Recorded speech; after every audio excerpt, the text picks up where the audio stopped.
Hello friends, હું દીપ્તિ વ્યાસ અને તમારું સ્વાગત છે ઇંગ્લિશ ગ્રામરના લેક્ચરમાં. વિદ્યાર્થી મિત્રો, આપણે ભણી રહ્યા છે ઇંગ્લિશ ગ્રામરમાં કન્જક્શન્સ, સંયોજકો. આજે કન્જક્શન્સમાં આપણે ભણીશું કન્જક્શન શોઈંગ કોન્ટ્રાસ્ટ, વિરોધાભાસ દર્શાવતા સંયોજકો.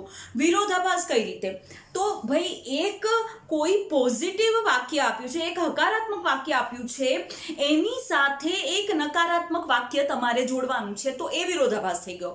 કેવી રીતે? તો હું એવું કહું કે તે ગરીબ છે, તે સુખી છે. ઓકે, ગરીબ હોવું અને સુખી હોવું એ બે આમ આપણે શું કહેવાય કે ભાઈ જીવનની દ્રષ્ટિએ જોઈએ તો ભાઈ ગરીબ હોય એને બહુ બધી મુસીબતોનો સામનો કરવો પડે, બહુ રેરલી એવું બને કે એ સુખી છે. તો એ રીતે આપણે જોઈએ, વ્યવહારિક દ્રષ્ટિએ જોઈએ તો ગરીબ અને સુખી હોવું બે વિરોધાભાસ દર્શાવે છે. દાખલા તરીકે, બીમાર છે અને ઝડપથી ચાલે છે. હવે એક બીમાર વ્યક્તિ હોય છે અને એ ઝડપથી ચાલે છે, તો એ વસ્તુ વિરોધાભાસ દર્શાવે છે. તો આવા વાક્યોને કે બે વાક્યો સદંતર વિરોધાભાસ દર્શાવતા, એક વાક્ય પોઝિટિવ જતું હોય, બીજું વાક્ય નેગેટિવ જતું હોય, એક વાક્ય હકારાત્મક જતું હોય, બીજું વાક્ય નકારાત્મક જતું હોય, એવા વાક્યોને જોડવા માટે જે કન્જક્શન્સ વપરાય છે, કન્જક્શન્સ શોઈંગ કોન્ટ્રાસ્ટ, વિરોધાભાસ દર્શાવતા સંયોજકો કયા કયા છે? વિરોધાભાસ દર્શાવતા સંયોજકો: ઓલ્ધો, ધો, ઓલ્ધો, ઇવન ધો અને ઇવન ઇફ, જેનો અર્થ થાય છે તેમ છતાં, આમ છતાં. એવી જ રીતે બટ, સ્ટીલ અને યેટ, જેનો અર્થ થાય છે પણ. આમનો અર્થ થાય છે તેમ છતાં, આમ છતાં.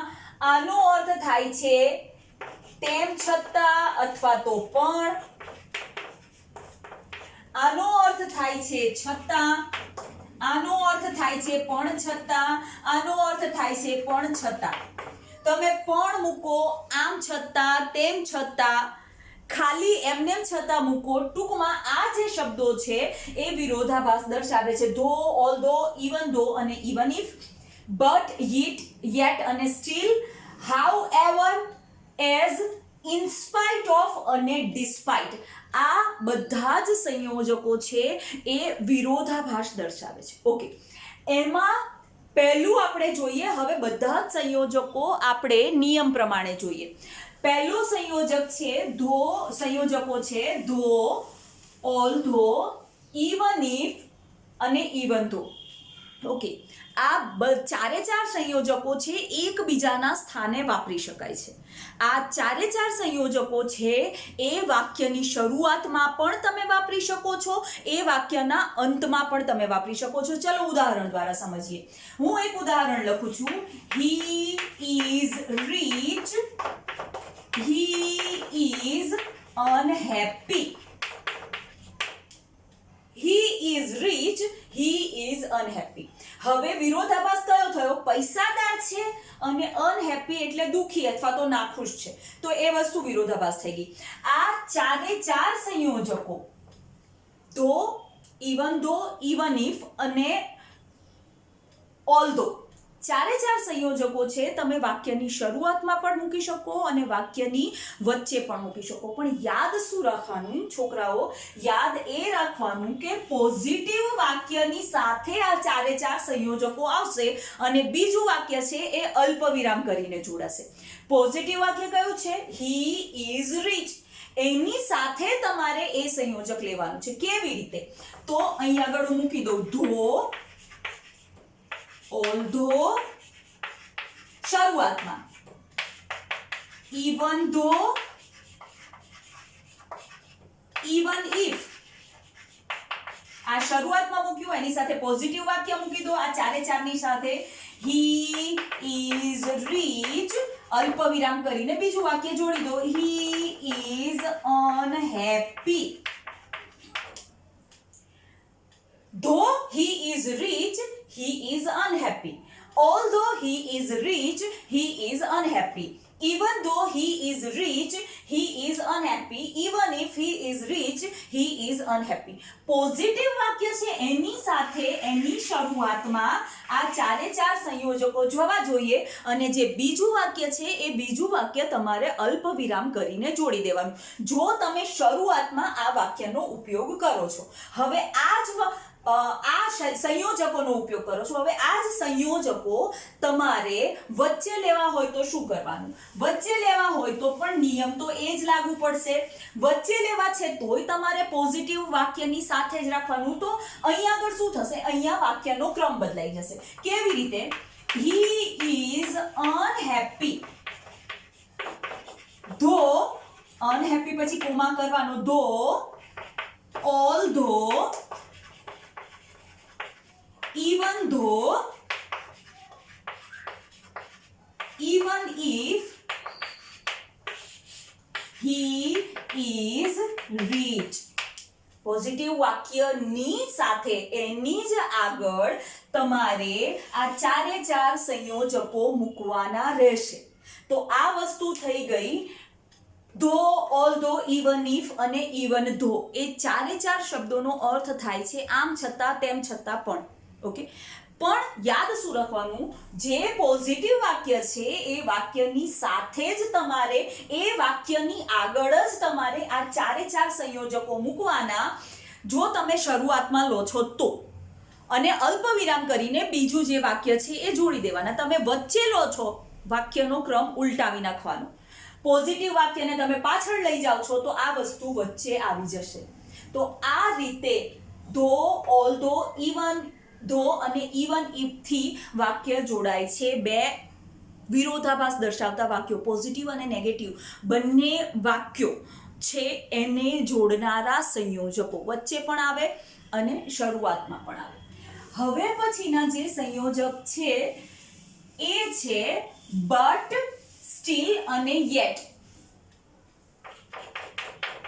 but, still અને yet જેનો અર્થ થાય છે પણ, તેમ છતાં, આમ છતાં, પણ.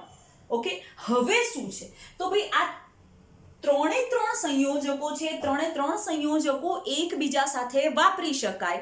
શરત એટલી એકબીજાના બદલે વાપરી શકાય. એકબીજા સાથે નહીં, એકબીજાના બદલે વાપરી શકાય. શરત એટલી કે હંમેશા હંમેશા એ લોકો વાક્યની વચ્ચે જ આવે છે. અને બે વાક્યને જ્યારે જોડે છે વિદ્યાર્થી મિત્રો ત્યારે ક્યાંય અલ્પ વિરામ આવતું નથી. હવે ઉપરના વાક્યોને આનીથી જોડીએ કેવી રીતે? તો ભાઈ he is rich, he is unhappy. હવે તમારે જ્યારે આ વાક્યને જોડવાનું છે તો વાક્ય કેવી રીતે થશે? તો અહીં આગળ he is rich but અથવા તો yet અથવા તો still he is unhappy. તે પૈસાદાર છે પણ તે દુખી છે. he is rich but he is unhappy. he is rich yet he is unhappy. he is rich still he is unhappy. તો આમાં તમારે કશું જ કરવાનું નથી. પોઝિટિવ નેગેટિવ જોવાનું નથી. જનરલી આમ જોવા જઈએ તો નેગેટિવ વાક્યની પહેલા આ ત્રણે ત્રણ આવે. જેમ ઉપર કીધું તું પોઝિટિવ વાક્યની પહેલા આવે એમ અહીં આગળ આ નેગેટિવ વાક્યની પહેલા આવે. તો અહીં આગળ તમારે કાંઈ નથી કરવાનું. બે વાક્યોની વચ્ચે આ ત્રણમાંથી જે કોઈ કંજક્શન આપ્યું છે એ મૂકી દેવાનું. ત્રણે ત્રણ તમે એકબીજાના બદલે વાપરી શકો છો. તમે બટ પણ મૂકી શકો, તમે યેટ પણ મૂકી શકો, તમે સ્ટીલ પણ મૂકી શકો. પણ એક્ઝામની અંદર તમને કોઈ એક જ કંજક્શન આપ્યું હશે જે સાચું હશે ને એનાથી તમારે વાક્ય જોડવાના છે. કશું નથી કરવાનું. ફક્ત બે વાક્યની વચ્ચે બટ, સ્ટીલ કે યેટ જે કંઈ આપ્યું છે એ તમારે જોડીને મૂકી દેવાનું છે. તો આ વસ્તુ થઈ ગઈ બટ, સ્ટીલ અને યેટ જેનો અર્થ થાય છે પણ અને એ વાક્યની વચ્ચે આવે છે. હવે પછીનું જે કંજક્શન છે વિદ્યાર્થી મિત્રો એ કંજક્શન છે એ છે however. એટલે છતાં, તેમ છતાં. however છતાં, તેમ છતાં. ઓકે, વાક્ય એ જ લખીએ, he is rich, he is unhappy. હવે however છે પહેલો પોઈન્ટ યાદ રાખજો. however છે એ પોઝિટિવ વાક્યમાં ની શરૂઆતમાં આવે, મતલબ કે however તમારે શરૂઆતમાં જ લેવાનું. ઓકે, શરૂઆતમાં મૂકી દીધા પછી જે પોઝિટિવ વાક્યમાં વિશેષણ કે ક્રિયા વિશેષણ આપ્યું છે એ however પછી તમારે મૂકવાનું. હવે આપણે પોઝિટિવ વાક્ય લીધું, he is rich. Okay, positive વાક્યને however થી જોડવું છે એટલે મેં however શરૂઆતમાં મૂકી દીધું. શું કામ? તો however શરૂઆતમાં જ આવે. ઓકે, પોઝિટિવ વાક્ય he is rich એમાં વિશેષણ કયું છે? તો પહેલા આનું ગુજરાતી કરો, તે પૈસાદાર છે. પૈસાદાર છે ને, રીચ એ વિશેષણ કહેવાય. તો અહીંયા આગળ however પછી તરત જ વિશેષણ આવશે. however rich he is, he is unhappy. યાદ રાખવાનું છે, પોઝિટિવ વાક્યની અંદર જે કોઈ વિશેષણ આપ્યું છે એ વિશેષણ તમારે however પછી તરત જ મૂકી દેવાનું છે અને પછી વાક્યમાં કર્તા અને પ્રાથમિક સહાયકારક ક્રિયાપદ કે કોઈ પણ ક્રિયાપદ આપ્યું છે એ તમારે મૂકવાનું રહેશે. however વાક્યની શરૂઆતમાં જ આવે એ વસ્તુ ધ્યાનમાં લેજો. however શરૂઆતમાં જ મુકાય, ક્યારેય વચ્ચે આવતું નથી. વાક્યની શરૂઆતમાં જ આવે. વાક્યની શરૂઆતમાં આવી ગયા પછી એના પછી વિશેષણ જ વપરાય છે અને પછી વિશેષણ પછી જે કર્તા અને ક્રિયાપદ આવે છે એ મૂકવાનું રહેશે. અને બીજું વાક્ય છે એ અલ્પ વિરામ કરીને જોડાશે. તે પૈસાદાર છે, તે દુખી છે. he is rich, he is unhappy. however rich he is, તે પૈસાદાર છે તેમ છતાં he is unhappy, તે દુખી છે અથવા તો તે નાખુશ છે. આ રીતે વાક્ય જોડાશે however થી. હવે જે કંજક્શન આવે છે વિદ્યાર્થી મિત્રો, એ કંજક્શન છે as. as એટલે પણ, છતાં, તેમ છતાં, પણ. ફરીથી એનું એ વાક્ય બદલવું હોય તો આપણે વાક્ય બદલી નાખીએ કે ભાઈ he is sick, he can walk fast. he is sick, he can walk fast. as છે એ as જે વાક્યની અંદર તમને વિશેષણ આપ્યું હોય ને એના પછી મૂકવાનું હોય. તો આ વાક્ય however કરતા કેવી રીતે જુદું પડે? આ વાક્યમાં વિશેષણ શું આપ્યું છે? ભાઈ બીમાર. ભાવવાચક સંજ્ઞા ગણો કે વિશેષણ ગણો, બીમાર. બરોબર છે, બીમાર વિશેષણ જ થયું. વિશેષણને તમારે પહેલા લેવાનું છે. sick as he is, અલ્પ વિરામ. ફરીથી વિશેષણ sick છે એ sick ને તમારે પહેલા મૂકવાનું છે જ્યારે તમે as થી વાક્ય જોડો છો. sick as he is, he can walk fast. તે બીમાર છે તેમ છતાં તે ઝડપથી દોડી શકે છે અથવા તો ઝડપથી વોક ચાલી શકે છે. અહીં આગળ વિશેષણને મેં પહેલા લીધું અને as પછી મૂક્યું. તો as થી વાક્ય જોડવાનું આવે, વિરોધાભાસ દર્શાવતું હોય અને as થી વાક્ય જોડવાનું આવે વિદ્યાર્થી મિત્રો, તો યાદ રાખજો વિશેષણ સૌથી પહેલા લઈ લેવાનું. however માં શું કરવાનું? however માં however પહેલા લેવાનું અને પછી વિશેષણ મૂકવાનું. તો આ વસ્તુ થઈ ગઈ sick as he is, he can walk fast. આ જ વસ્તુને however થી લેવું હોય તો કેવી રીતે લેવાનું? as થી નથી લેવું, however થી. તો આ વસ્તુ આમ થશે, however sick he is, he can walk fast. તે બીમાર છે તેમ છતાં તે ઝડપથી ચાલી શકે છે. તો એક ફર્ક સમજી લેજો. as મૂક્યું છે તો વિશેષણ શરૂઆતમાં આવશે, પણ તમે however મૂક્યું છે તો વિશેષણ however પછી આવશે. તો આ વસ્તુ થઈ ગઈ however અને as ની comparison.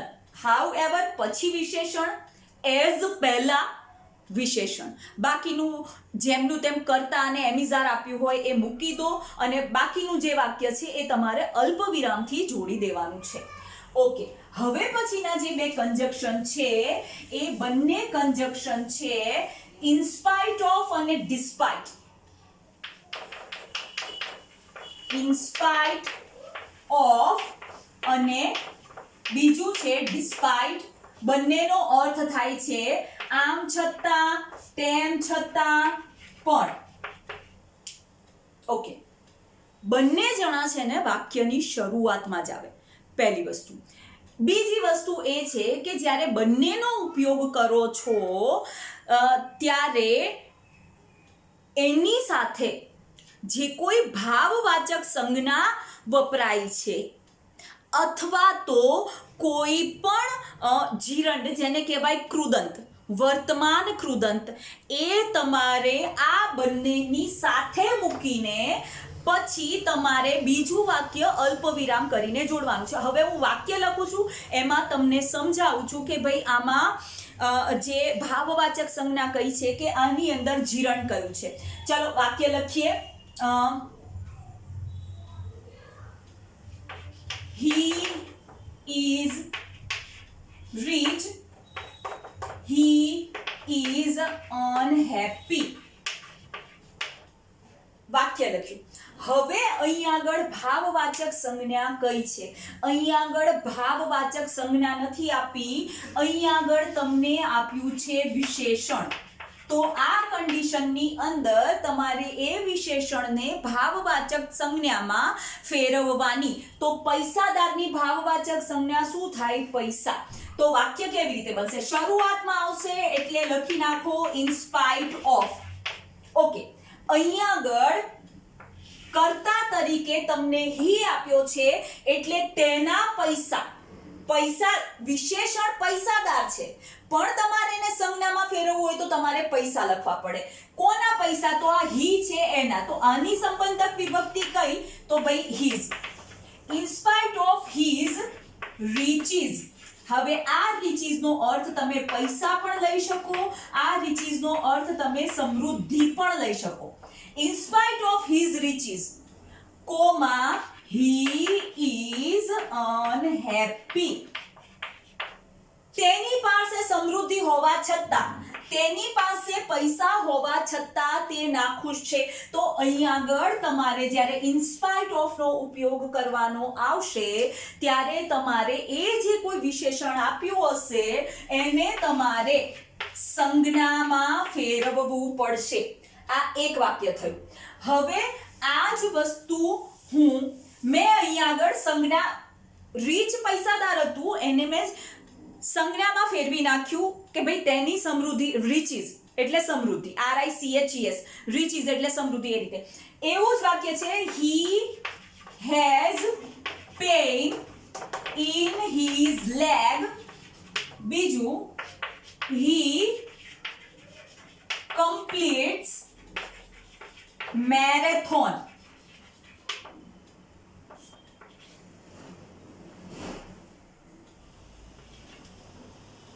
He has pain in his leg.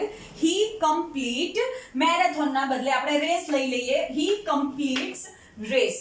હવે આને ઇન્સ્પાયર થી જોડવું હોય તો શું કરવાનું? હવે એક વસ્તુ તમે વિચારો, અહીંયા આગળ પેઇન તમને ભાવવાચક સંજ્ઞા જ આપી છે. પેઇન એટલે દુખાવો. ઓકે, તો એને તમારે કશામાં બદલવાની જરૂર નથી. તો વાક્ય કેવી રીતે જોડાશે? તો વાક્ય અહીંયાથી એવી રીતે જોડાશે in spite of pain in his leg. In his leg. યાદ રાખો આ ભાવવાચક સંજ્ઞા જ છે. પેઇન છે એ ભાવવાચક સંજ્ઞા, દુખાવો ભાવવાચક સંજ્ઞા, દર્દ ભાવવાચક સંજ્ઞા છે. તમારે એને બદલવાની જરૂર નથી. ઓકે, અહીંયાથી આ વસ્તુ નીકળી જશે. કેમ નીકળી જશે? તો ભાઈ આ આની અંદર જ આવી જાય છે. In spite of pain in his leg, he completes race. તેને પગમાં દુખાવો હતો તેમ છતાં તેણે રેસ છે એ રેસને પૂર્ણ કરી અથવા તો એણે પૂરી કરી છે. ઓકે, તો આ વસ્તુ થઈ ગઈ કે ભાવવાચક સંજ્ઞા આપી છે ત્યારે તમારે કશું કરવાની જરૂર નથી, ત્યારે તમે એમને મૂકી દો. પણ વિશેષણ આપ્યું છે તો એને તમારે સંજ્ઞામાં ફેરવવું પડે. રીચનું મેં રીચીસ કર્યું, તો આ વસ્તુ થઈ ગઈ ઇન્સ્પાઇટ ઓફ થી વાક્ય જોડવાની. ઓકે, ચેન્જ કરવું પડે તમારે જે કોઈ વિશેષણ આપ્યું છે તો એને તમે સંજ્ઞામાં ફેરવી નાખો. સંજ્ઞા આપી છે તો તમારે કશું કરવાની જરૂર નથી, પણ એમાં જે પ્રથમ વાક્યનો જે કર્તા છે એ કર્તાને તમારે દૂર કરવાનો. શું કામ? તો ભાઈ બીજા વાક્યની અંદર એ કર્તા ઓલરેડી હાજર છે, તો એ હી અહીંયાથી કાઢીને અહીંયા એક વખતમાં લઈ લેવાનું. તો આ ઇન્સ્પાઇટ ઓફ થી વાક્ય જોડાયું એ. હવે ડિસ્પાઇટ છે, ડિસ્પાઇટ થી વાક્ય કેવી રીતે જોડાય? તો ફરીથી એ જ વસ્તુ કે ભાઈ ડિસ્પાઇટ છે એ ડિસ્પાઇટ વાક્યની શરૂઆતમાં જ આવે. પણ શું થાય? તો ભાઈ એની સાથે જે કોઈ ક્રિયાપદ આપ્યું છે એ ક્રિયાપદનું વર્તમાન કૃદંત એટલે કે એ ક્રિયાપદનું આઈએનજી વાળું સ્વરૂપ તમારે મૂકવાનું. હવે વાક્ય જોઈએ. He, I have headache, I enjoy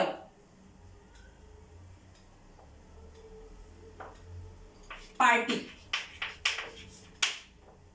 હવે આ વાક્યમાં ક્રિયાપદ કયું આપ્યું છે? હેવ સહાયકારક ક્રિયાપદ.